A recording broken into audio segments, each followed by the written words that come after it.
evening. Good evening. My name is Mitchell. Last name is Ratner. Don invited me to talk with you tonight. So I'll start by saying a little bit about me, and I have a question for you. I grew up in a Jewish family in Los Angeles many years ago. And it was a Reformed Jewish family, and we belonged to a temple, but no one in the family, my parents, my grandparents, really enjoyed being at the temple. And were a little bit disdainful of people who were religious, actually who were religious in any tradition. And so I grew up with that. I was in Los Angeles, actually, right next to Hollywood. And so grew up in this world of Hollywood, pretense of make-believe, of enjoyment, of entertainment, of making money, of being successful. And from the time I was in high school, I was asking myself, what should I do in life? What is it that makes me happy? What brings really deep, lasting happiness? And so I wandered. I talked to people in different traditions. I explored some things. I read things. In Los Angeles at the time, and this would be in the, let's say, in the 1960s, there were a lot of possibilities.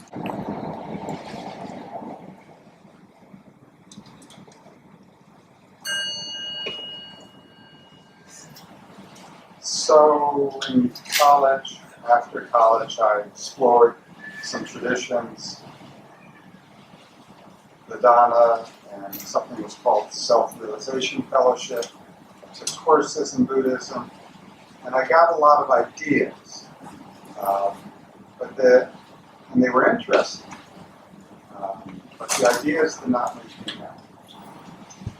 And so life continued, and I did.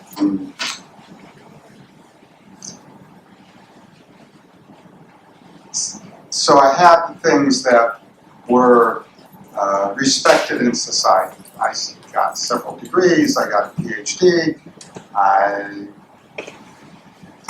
got children and a wife, not necessarily in that order, and had some interesting work, but there was something missing. I had this sense of a hole inside me, of not really knowing what deep happiness was and how to have it continue. As many people, you get on a roller coaster, you're happy for a few days, and you're not happy for a few days.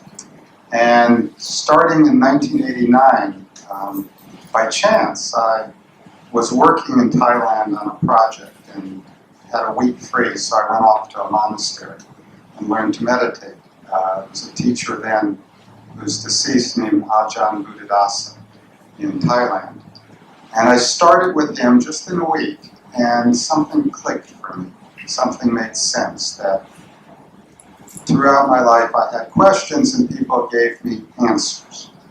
And there I had questions and people gave me practices, things to do, like be quiet, like just sit and watch your mind, like sit and follow your breath. Be present.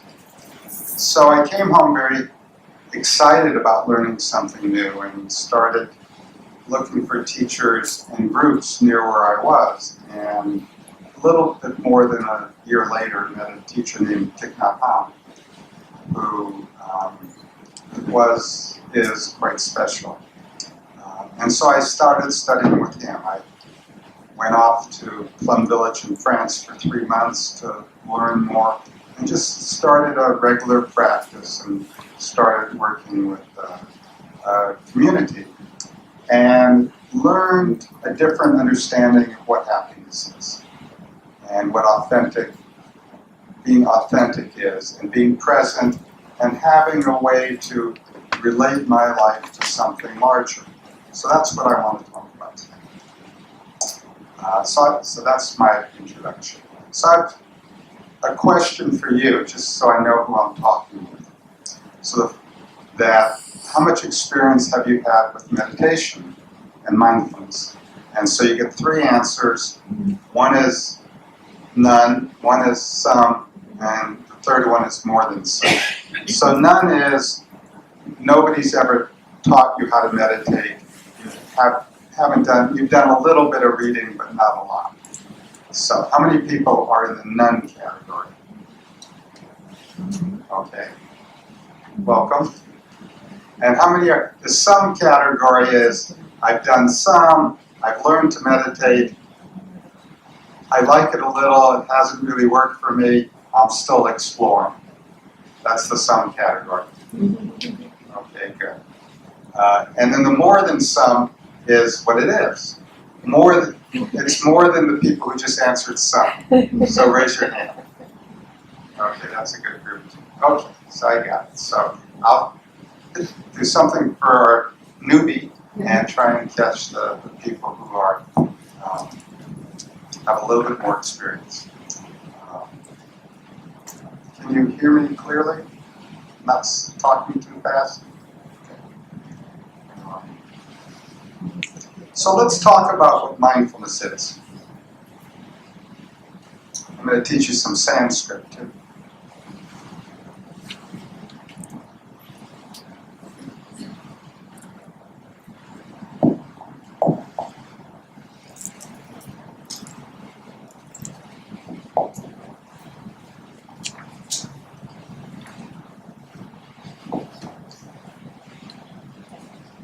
Either way.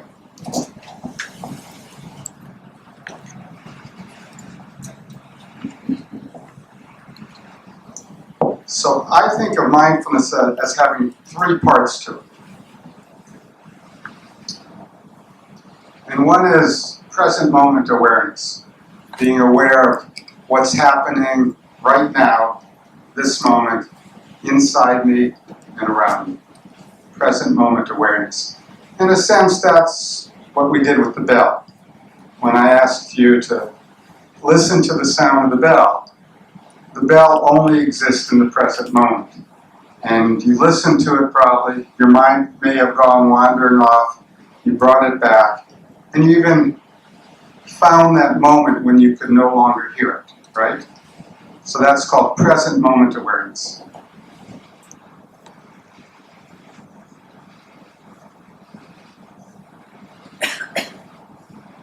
Sanskrit word is smrti. Just this is Thich Nhat Hanh in Plum Village has used these three words in their logo, and it's Thich Nhat Hanh's sort of definition of what mindfulness practice is.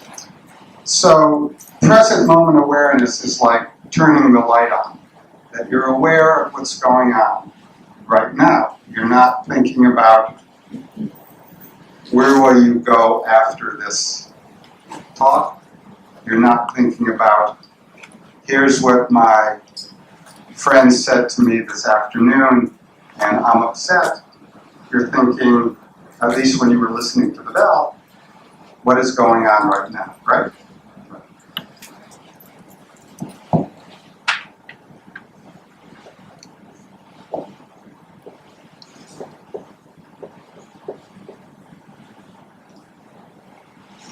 So the second Sanskrit word is samadhi, and it means concentration. So, in a sense, smrti is turning on a flashlight or a light, and samadhi is concentrating it. We used to have flashlights, you may have them, where you could turn them and concentrate it from a big circle to a small circle. So that's what samadhi is. For many of us, our mind is it's always moving and jumping around. The technical term from 2,500 years ago is monkey mind. It's you're on a branch and you swing from one thing to another thing to another thing. Off we go, right? And concentration is saying, well, let's just stay with this thing for a while. Let's just stay with the sound of the bell. Let's just stay with my breathing. Let's just stay with this felt sense of sadness or anger or joy. So I can control the flashlight. I can bring it to what is important to me. So a lot of people stop there and say, this is mindfulness, and that's how it's often taught, just being able to come to the present moment. The problem is, if you're a pickpocket, do you know what a pickpocket is? A thief who takes things from your pocket or your purse. They have very good mindfulness in the sense of present moment awareness and concentration, right? And so they're missing something.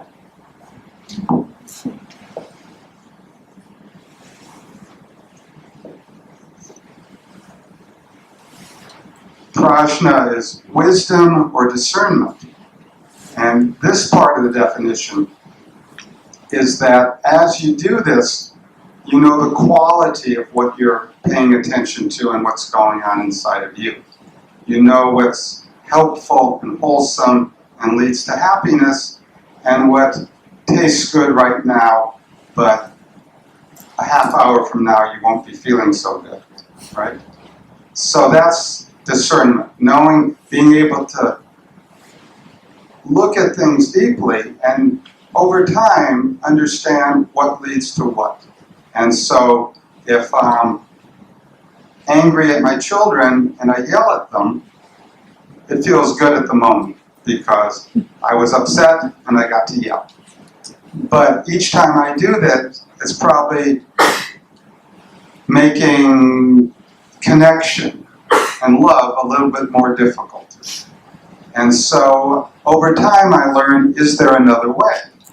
One of the techniques I learned, a friend who teaches mindfulness to parents, and what she says is, before you talk to your child, the most important thing to do is to take a breath. Breathe in, breathe out, what is going on in me? And to know if it's anger, if it's upsetness, maybe I should wait a minute before I talk to my child. Maybe I can find a way to say it that is in different words than I was about to say. So, present moment awareness, concentration, and wisdom or discernment is what I call mindfulness. So this comes out of many traditions, that I learned it from a Buddhist teacher, or many Buddhist teachers, but it's something that was in the Jewish tradition, that there were, in the 4th century, there were Jewish meditation masters writing texts about it.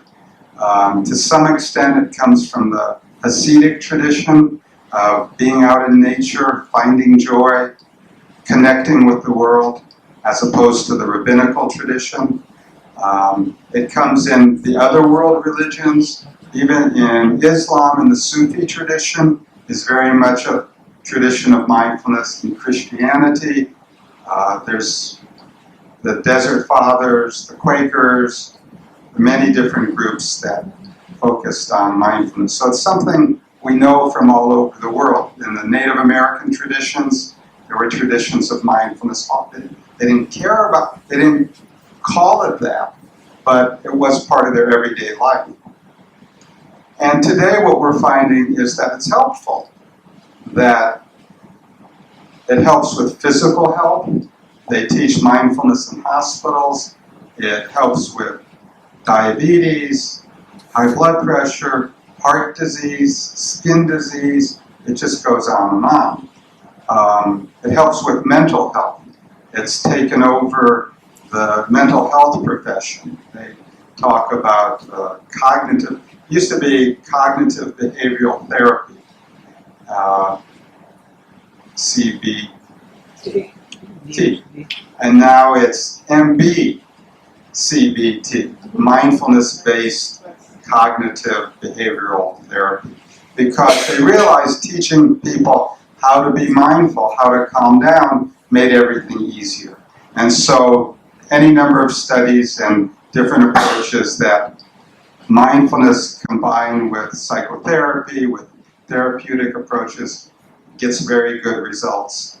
It's very good for the addictions of learning how to stop before taking the cigarette, or taking the first drink, or taking a drug, or the other addictions. In recent years, they found that with brain scans, people who meditate rewire their brains. They can actually do scans and find more growth in different areas of the brain of people who meditate. 20 years ago, my teacher, Tikam would say that mindfulness, when we're mindful, it goes into every cell of our body, every cell.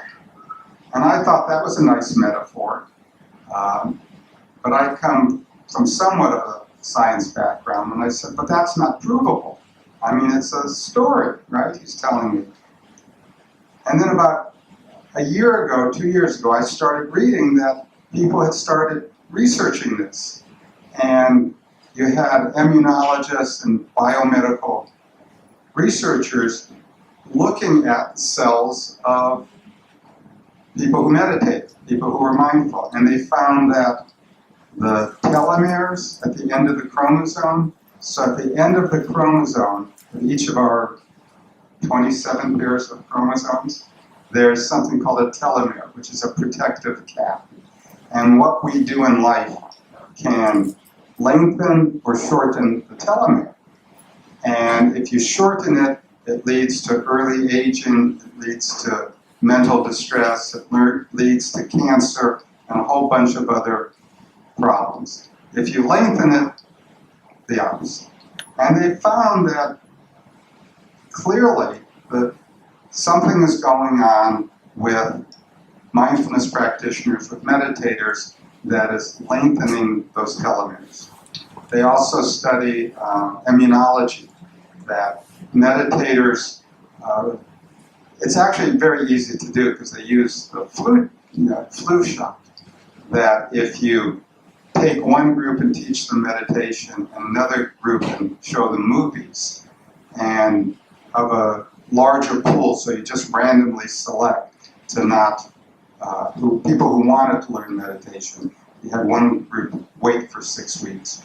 And at the end of 6 weeks, you give them a flu shot, that the immune response is different, that in the meditators who have just been meditating for 6 weeks have a stronger antiviral response and a weaker inflammatory response after a flu shot. So that's the background. That's the sort of why it might be a good idea. Let's see. Let me sit down again. Usually cushions don't move around like this.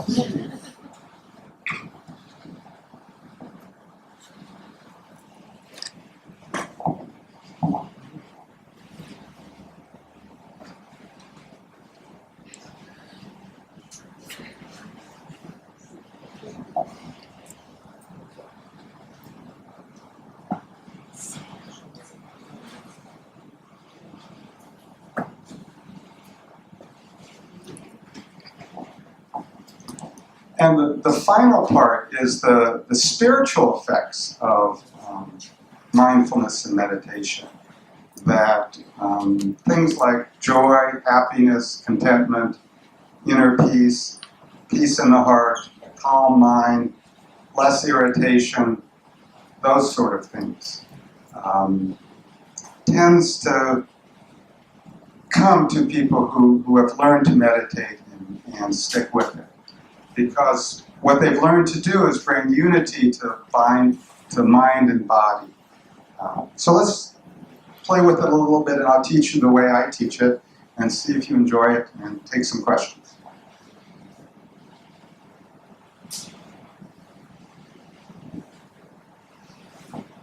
So the first part of meditation, and as I like to explain it, is breath. Breathing in, I'm aware of breathing in. Breathing out, I'm aware of breathing out. So it's just following the breath, the physicality of the breath. Breathing in, I'm aware of breathing in. Breathing out, I'm aware of breathing out. We call it conscious breathing.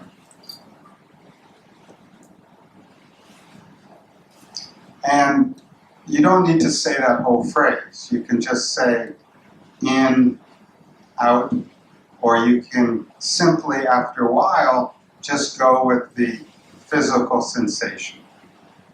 Got it? So I'll invite the bell and try that for a few moments.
So come back. I look around and say, this is a room that knows how to meditate. I see a lot of smiles and comfortableness, so that's good. So that, just by itself, is called conscious breathing. It's very simple, and it's bringing together, it's using the breath to bring together mind and body. And when our mind is focused on our breath is a present moment activity, and it naturally calms us and brings it together. And we can do it anywhere. That if you're at a meeting and it hasn't quite started yet, you can just close your eyes and breathe for 2 minutes. If you're at the office or you're studying and it doesn't make any sense at all what you're doing, you can just stop and breathe. And you can be sitting in any position. I'll teach you in a little bit. You can be walking, but you can be at a meeting listening to somebody go on and on. And you can start breathing in, breathing out, and just calm yourself and enjoy your breath as you're listening to that person. So it's very, very useful. We say it's good to give your mind a home so that when it's not doing what you want it to, it has a place to come home to that naturally relaxes you and rests you. And conscious breathing is the start of what we do when we do sitting meditation. So sitting meditation is just a good posture to really go deeper into conscious breathing. And it starts with posture. We want a comfortable upright position. For many of us, it takes some time to sit on cushions. It's often good to get a meditation cushion that lifts your pelvis up a little, which makes it easier to get your knees on the ground. What I'm sitting in right now is called a tailor position, with one ankle in front of the other, which for many of us makes it a little easier to get our knees on the ground than crossing our legs. Some people who do yoga do a half lotus or full lotus. What's comfortable? If you're in a chair, you can also find a comfortable position. If you're tall like Danny, you may want to sit on a cushion so that your thighs are level to the ground. If you're short, you may want to put a cushion under your feet so that they're on something and not uncomfortably hanging over. And however we do it, we want a comfortable back. So the pelvis should be parallel to the ground. And our backbone comes out of our pelvis like a flower coming out of a pot. I mean, it's not necessarily straight, but it's rising up. We have curves in our back, which are meant to be there, and they're fine. But we still rise up. It's good to bring your shoulders up and back to open the chest. Hands can be together in our laps or on our knees or comfortable place. In this tradition, we're encouraged to be comfortable when we sit, to not try and sit through pain, or that there's only one right way to sit. Usually, people in this tradition meditate with their eyes closed. You can meditate with your eyes in soft focus in front of you. The one time it's really useful is when you're tired, because then you start to fall asleep sometimes. One of the things we've learned is in the United States, and maybe here, people spend much of their week sleep deprived. They don't sleep enough at night, they're stressed out, they drink a lot of coffee and tea, and so they're tired. And so we get them to relax, and they tend to fall asleep because they finally have relaxed enough to realize how tired they are. And especially at retreats, we try and leave a day for people to get enough sleep so that they can be awake to meditate. So one trick is to keep your eyes open if you're falling asleep, which keeps you a little bit more alert. I like to think of it, we want a strong back, which is holding us up, and a soft front. So we relax our shoulders, everything we can relax that's not holding us up. Clear? Clear about posture? So the second one I told you is breath. Breathing in, I'm aware of breathing in. Breathing out, I'm aware of breathing out. Just to follow the physicality of our breath. Got it? You're following? So if you want, the way I like to do it is just aware of the breath coming through the nostril and into the nose, the windpipe, down into the lungs, feeling the diaphragm expanding. There's a quiet moment, and then the contraction begins, and we feel it in the diaphragm and the lungs, and back up again, and we feel the air going out. There's a quiet moment, and it comes back, right?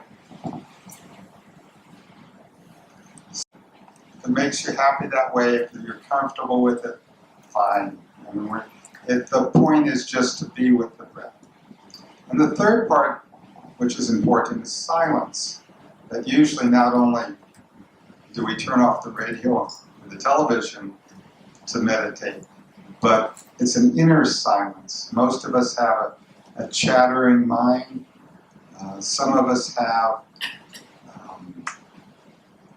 a soundtrack that's always playing. It may be music, it may be commentary. Remember in the old days, we used to get DVDs and they had a director's track where the director would comment on everything that's happening in the movie, right? So some of us do that in our lives. Everything's happening and we start commenting on it, and we start judging. I did that right, I didn't do it right, that's a lovely sweater she's wearing. How could she wear that sweater? Where can I buy that sweater? My mother never bought me a nice sweater. I mean, we keep this commentary going. And so in meditation, we learn to let go of the commentary. And we catch ourselves. In meditation, they talk about two ways of thinking. There's the initial thought. That's a nice sweater. And then there's the follow-on thoughts. Where did she buy it? Should I ask her? Well, maybe not. Maybe I'll look online for it. And so there's a series of questions that follow. And so whenever we can, we catch ourselves saying, there I've gone again. And we come back to our breath. And when we start, we may have the initial thought and then spend the next 5 minutes planning out dinner for tomorrow night and how we're going to cook it. And over time, we catch ourselves when we get to the first step of what I need at the grocery store. And then we can catch ourselves at, oh, there I go thinking about dinner. So it gets shorter, and we have a little bit longer bits of period where we're just with our breath.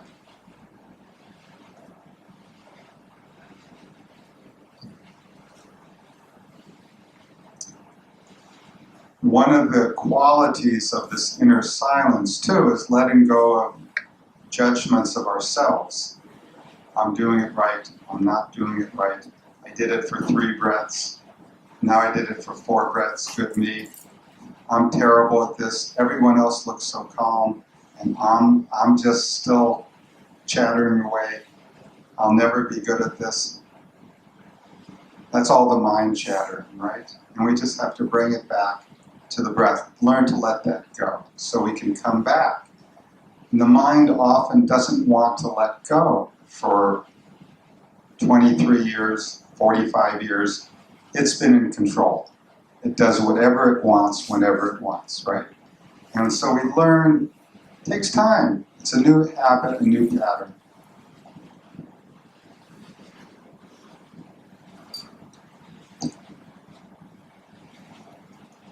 Clear? Any questions?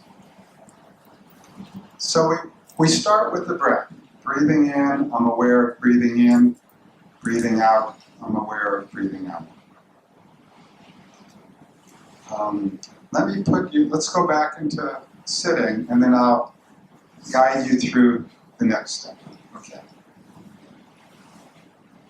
So find a comfortable, upright posture.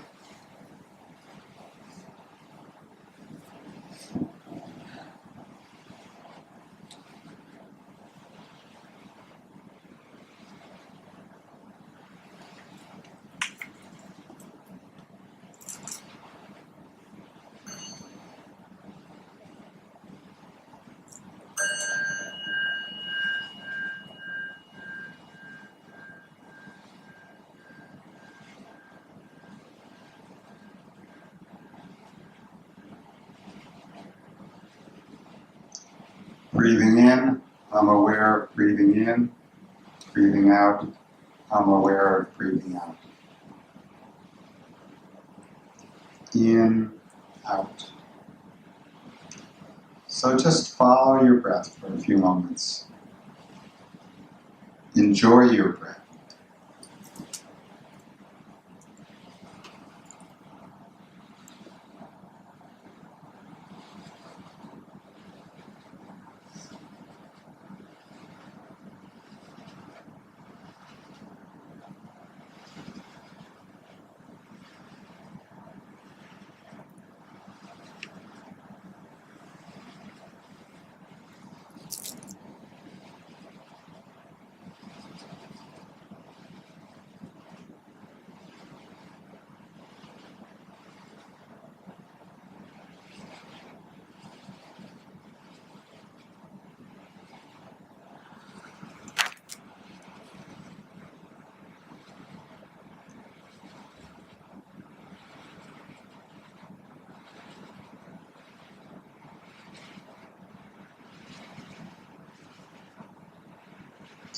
Now we're going to open it up a little bit to the body, but staying with the breath as an anchor.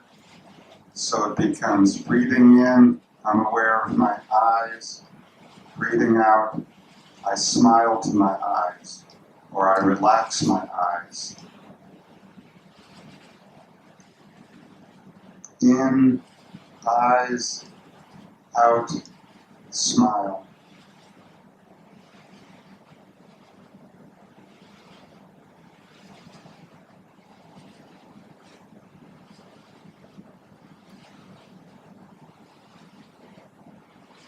Breathing in, I'm aware of my mouth, my jaw.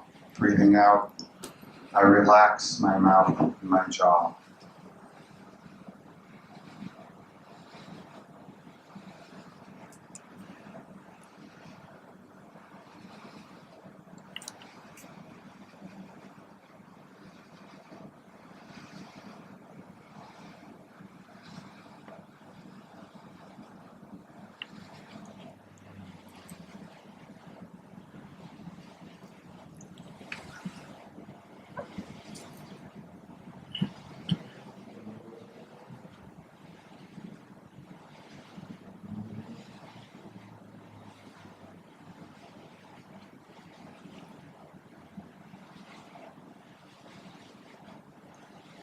Breathing in, I'm aware of my shoulders and my neck.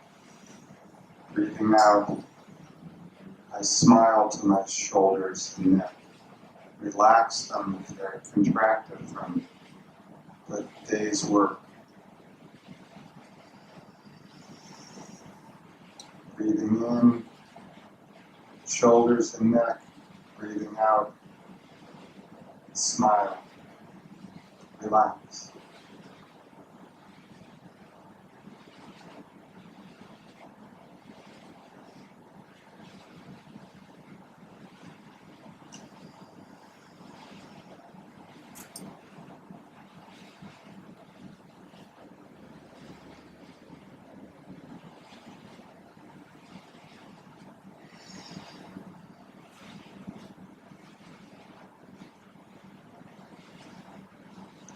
Breathing in, I'm aware of my backbone, from my tailbone on my bottom, all the way up to the occipital joint that puts my vertebrae into my skull.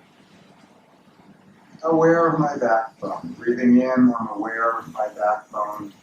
Breathing out, I appreciate my backbone. I smile to it. I'm grateful to it.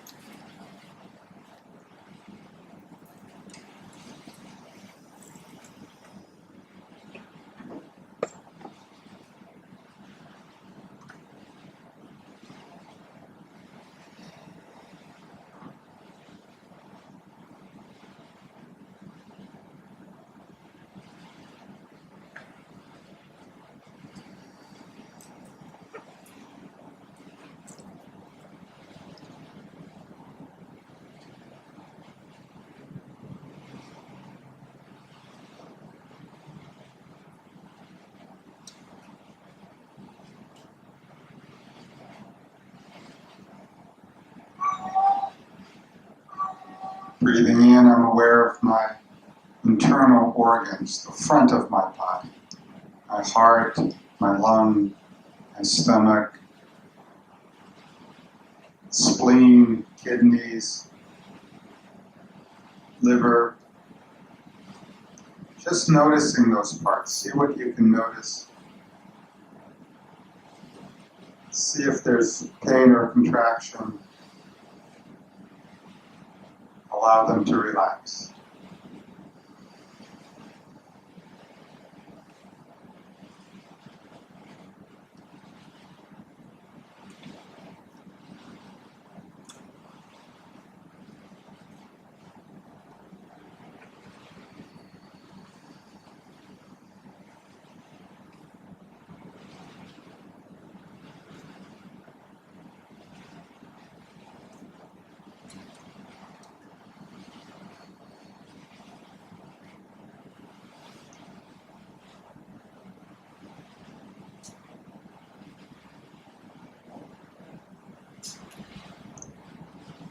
Breathing in, I'm aware of my pelvis, my hips.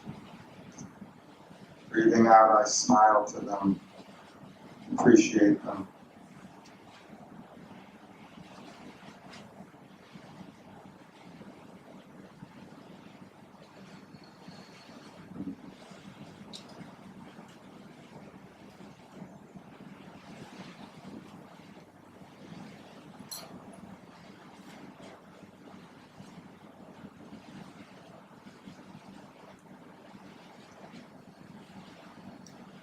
Breathing in, I'm aware of my legs and my feet, my toes. Breathing out, I smile to them, appreciate them.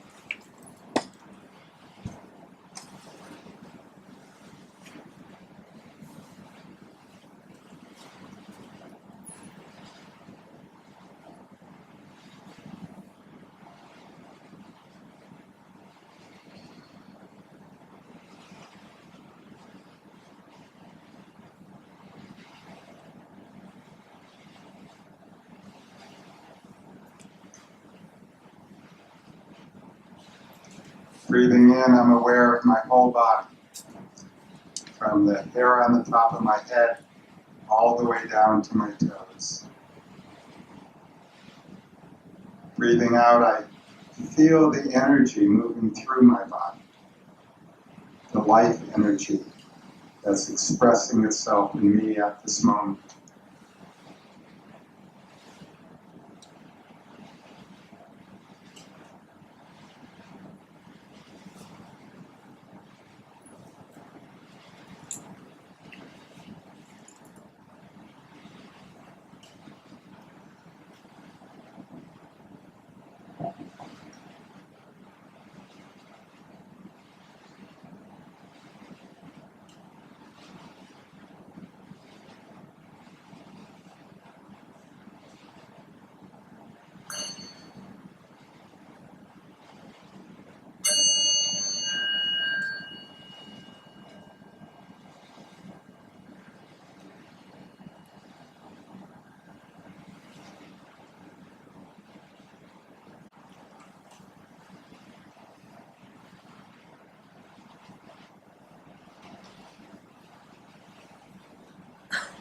So are you with me? Anyone have any questions?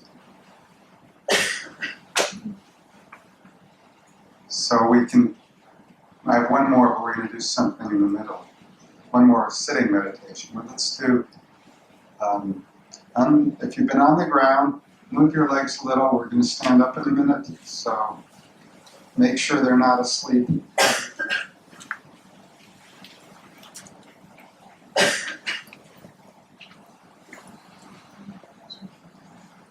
And when you're ready, stand up.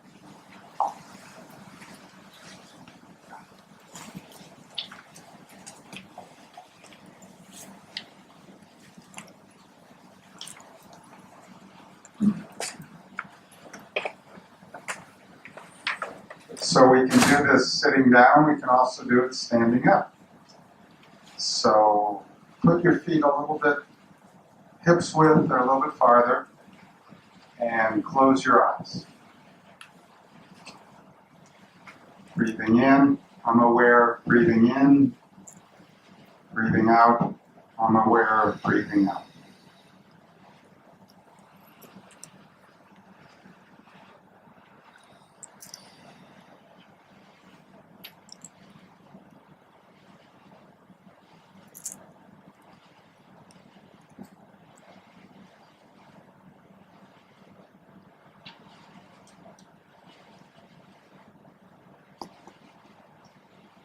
Breathing in, I'm aware of my feet on the floor. Breathing out, I'm aware of this floor supporting me.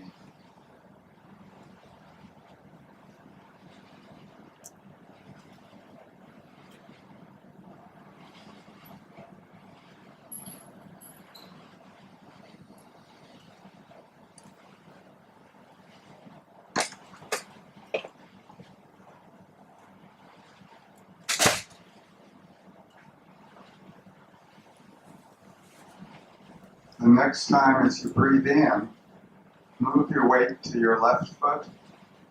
And as you breathe out, move your weight to your right foot.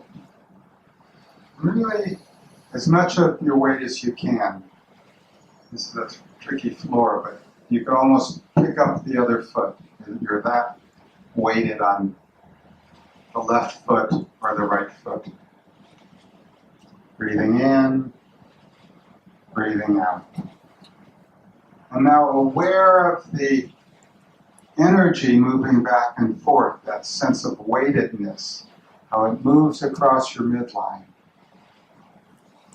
Very subtle, but it's there.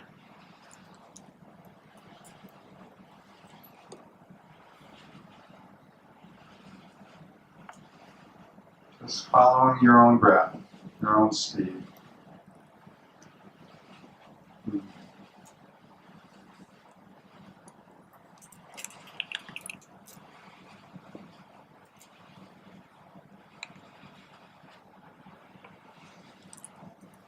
Now the next time you're about to move to the left foot to breathe in, so at the end of the out breath, move the left foot a little bit forward as you breathe in. And open your eyes. And breathe out and move the right foot forward. So we're going to move into a walking meditation. And just, I call it a mindful mingle. Whatever direction you can go in. And just very small steps, breathing in and stepping, and breathing out and stepping. Just careful not to bump into somebody, but any direction you want.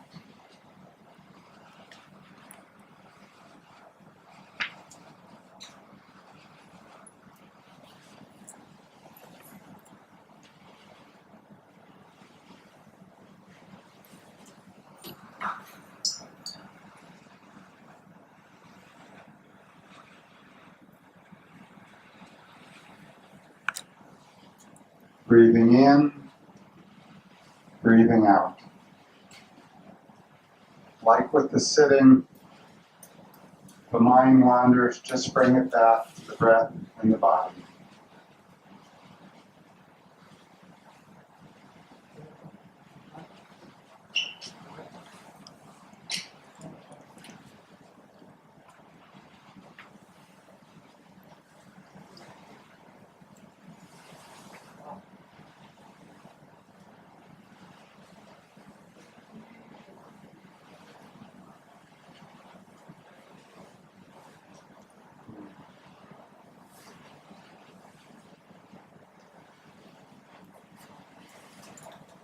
One other important piece.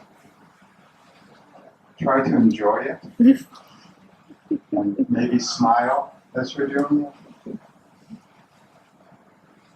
Feeling your aliveness, feeling your body moving, being in the present moment.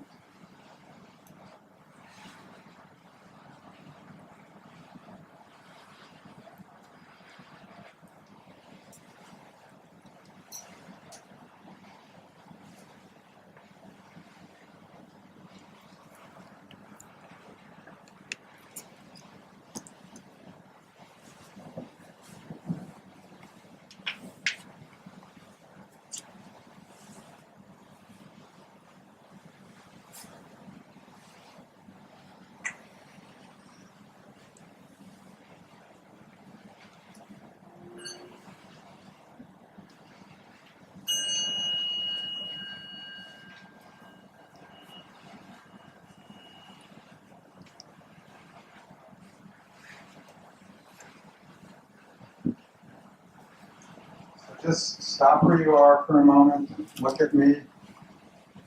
So how is it? Any questions? You're getting into it? Is it enjoyable? Yeah. So any questions? You're all comfortable? So walking meditation is very nice because you don't need much equipment.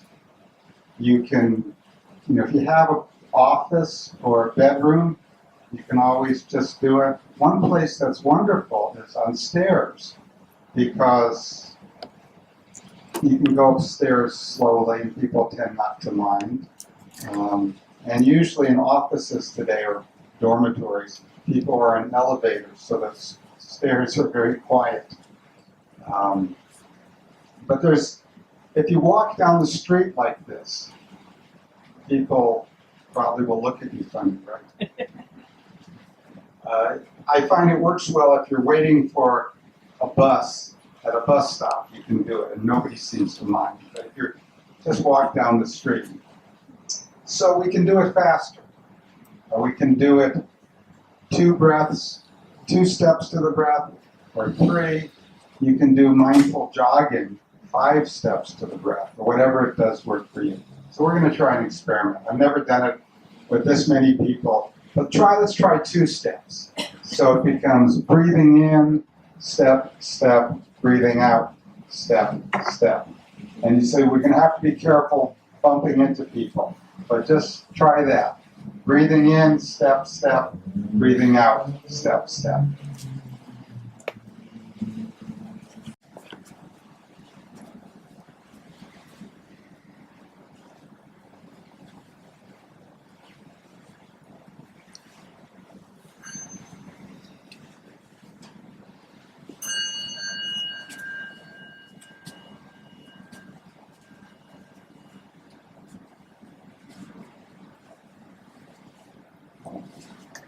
So let's sit down again.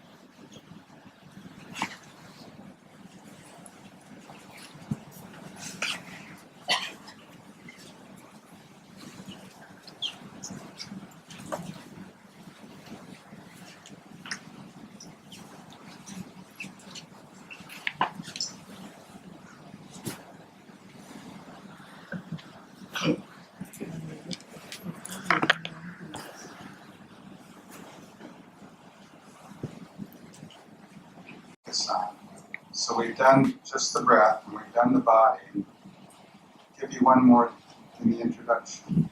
So close your eyes, sit upright, and we'll start with the breath again. Breathing in, I'm aware. Breathing in. Breathing out, I'm aware. Breathing out. So that helps us gain that initial stability of mind. Initial mindfulness and concentration. And then give a little attention to your body. Breathing in, I'm aware of my body. Breathing out, I relax my body. We find usually as we meditate, our breath gets slower and calmer, our body relaxes, and often it feels like you're breathing much deeper naturally without really intending to.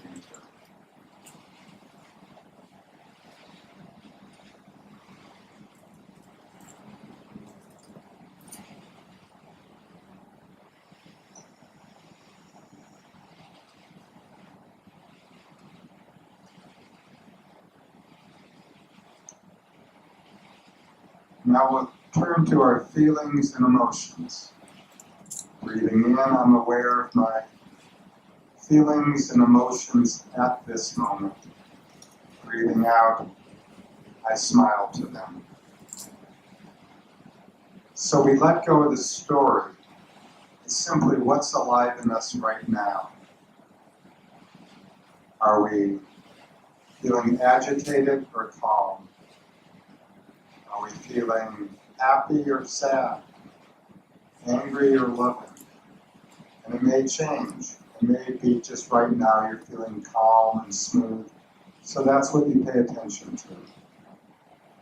It may be that you have some argument earlier in the day and you're still a little edgy from it. So you just focus in. Okay, that's what's alive. Maybe after this you're going to meet somebody you really like. And so there's some excitement and pleasure. Whatever it is. And we find it changes. So just allow your mind to relax and focus on the embodied feelings and on the emotions as you can name them, experience them. Without wanting at this moment to change them, fix them, just to acknowledge this is what I have right now.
Breathing in, I'm aware of my feelings and emotions.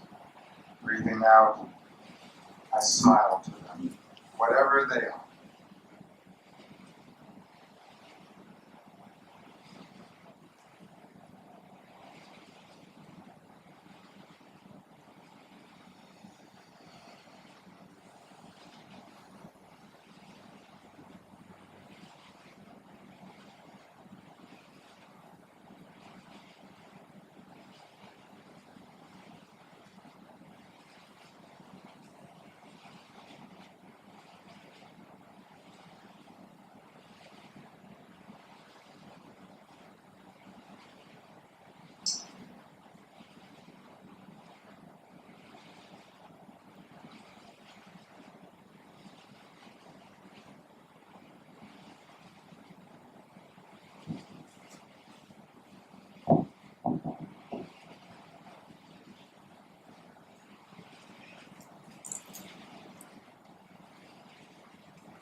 Enjoyable?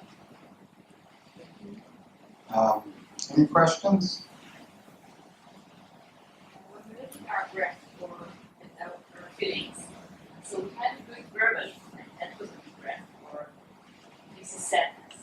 So I kind of feel comfort even if chatter again. So the question was, when we look at our breath or our feelings, we're naming it and talking about it, and it becomes an inner chatter. And good question.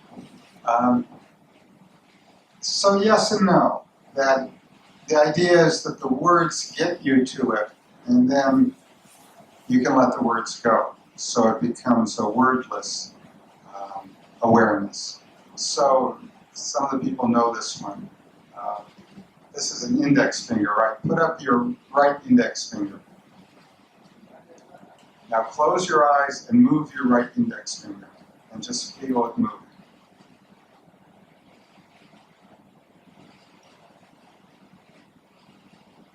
Okay. So the words got you there, right? And then you could let go of the words. So that's the idea. That we need the words to get us there, especially at the beginning. And then we can, if we can, let go of the words. Sometimes it's helpful, especially when people are beginning, to just say in, out, as a way of settling into it. But with experience, we just let go of it, so it just becomes the flow of the... Then it becomes the experience itself. Right. We say it's wordless awareness. But good question, thank you. I was astonished how easily I could sit still with my back straight without leaning on the chair. So I think you heard that, but I'll repeat it. The young woman was saying that how easy it was to sit upright in a chair without leaning against it. And I find that it actually, the more we sit, it gives us better posture. That we're used to slumping over. We haven't developed this ability to sit straight, many of us. And so it's actually quite good for people with back pain. And it's, we can look, at the beginning for some of us it's really hard. But over time, the back and the legs relax, the back gets stronger, and it becomes a very stable position. Thank you. So one more piece, and we'll do a few more questions and some announcements. This is nice. I mean, I find it nice. I've enjoyed sitting with you tonight. And the question becomes, well, how do we continue this? I mean, it's nice to sit in the morning. Many of us sit for 20 minutes, maybe 10 minutes, maybe 30 minutes. But life is more than sitting in the morning. And so in this tradition, we call the tradition of Thich Nhat Hanh or Plum Village, we learn ways to extend this throughout the day, because that's really what we want. We want this flavor of mindfulness, of present moment awareness, concentration, and discernment or wisdom, and the relaxation many of us were touching to continue throughout the day. So we find ways to do that. We often refer to them as bells of mindfulness, that many of us have trained ourselves when we hear a bell to stop and breathe, breathing in and out 3 times, just as a way to calm down. So we can do that in lots of ways. Some of us use the telephone. When the telephone rings, it's a bell of mindfulness. So we stop and breathe for 3 rings. Most people will wait for 3 rings. So instead of going right to the call, because we were probably doing something else, we settle ourselves and just have a moment to come back to the breath.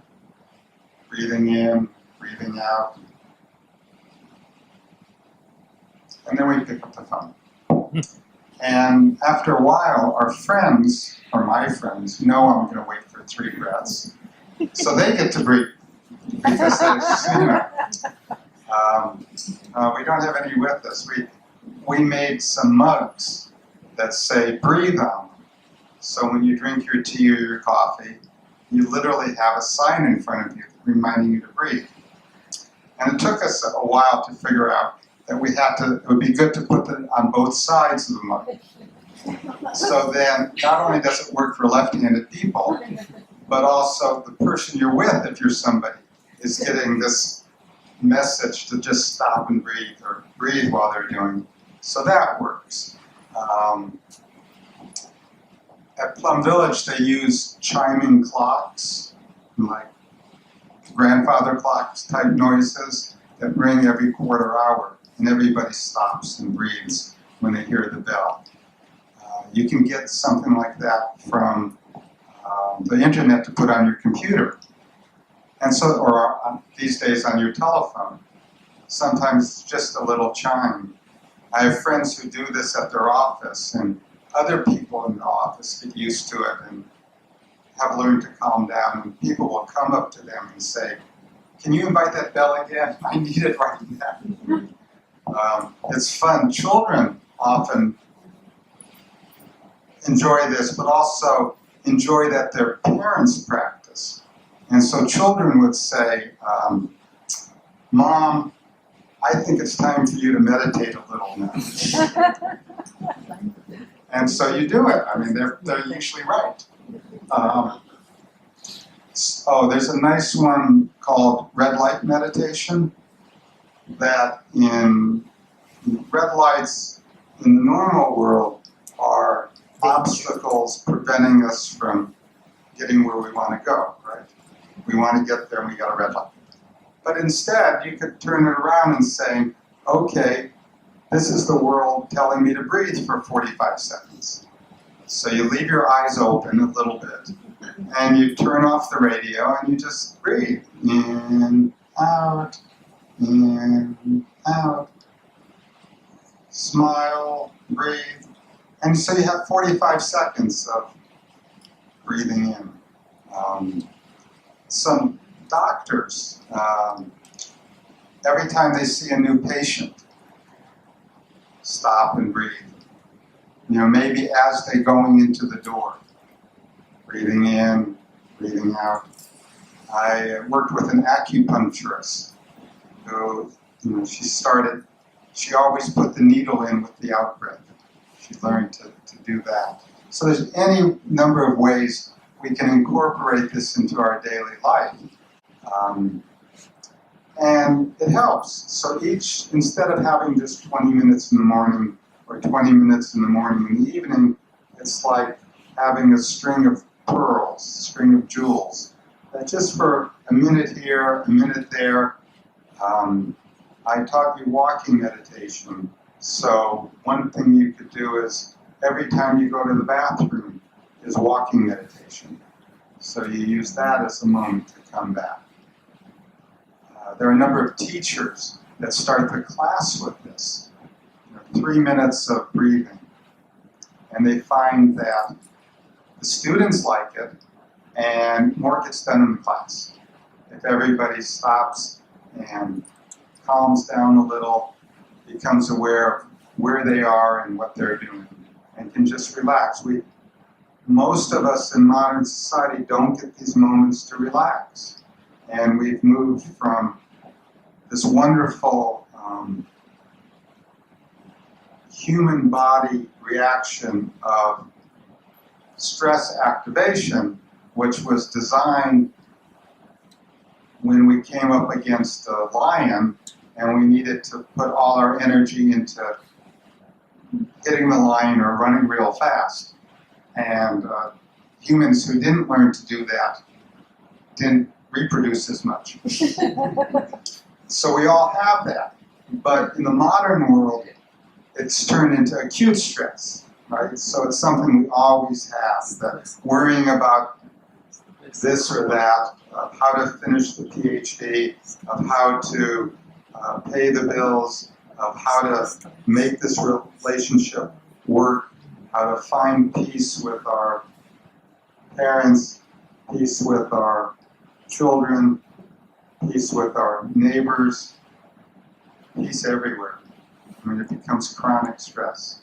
And so we need this. We need to learn to relax. I mean, meditation and relaxation go together because most of us get so tight, and that's not pleasurable. So calm and ease is more pleasurable.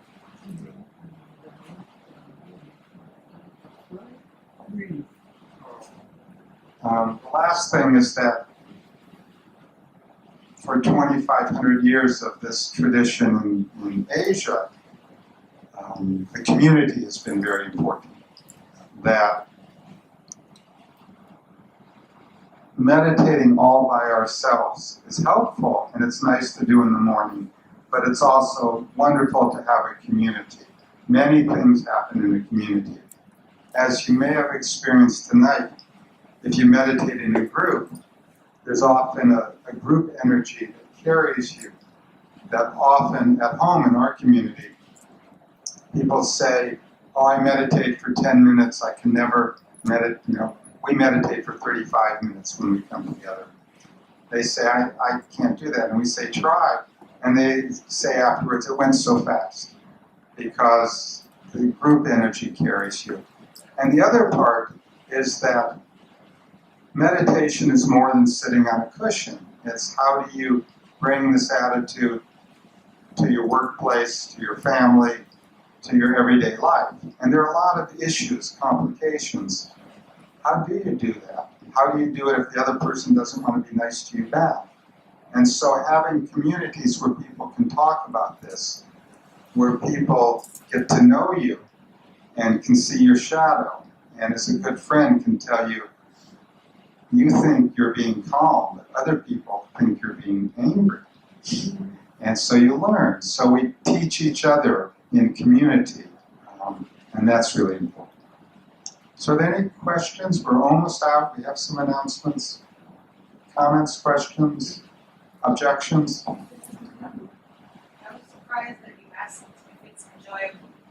Does it have to be enjoyable? Because that's a certain stress for me. I mean, It's a so the lady was saying making it enjoyable is stressful. And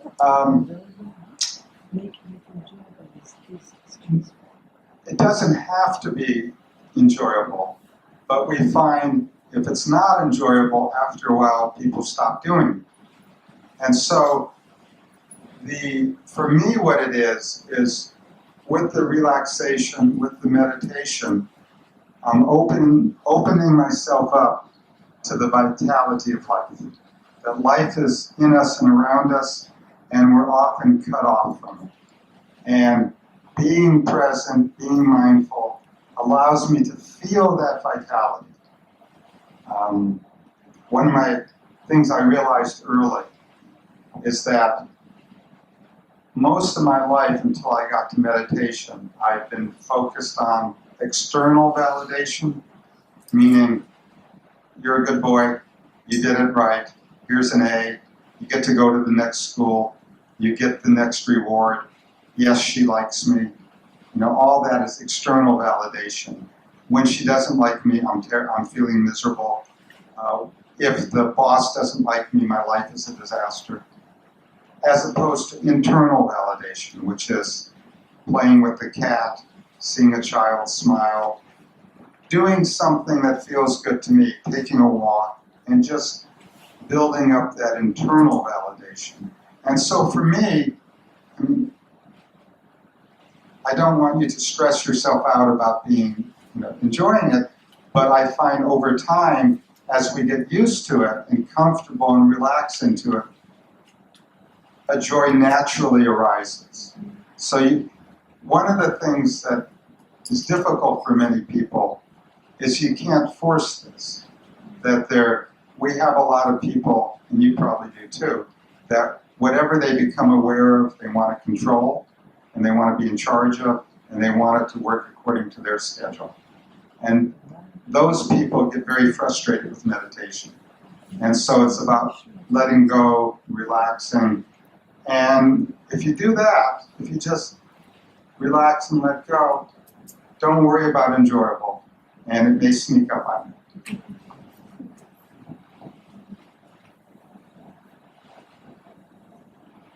Any last question?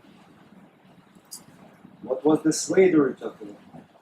What was the sweater you talked about? The sweater. What was the sweater? Sweater. I like that sweater. I want to buy that sweater. Oh,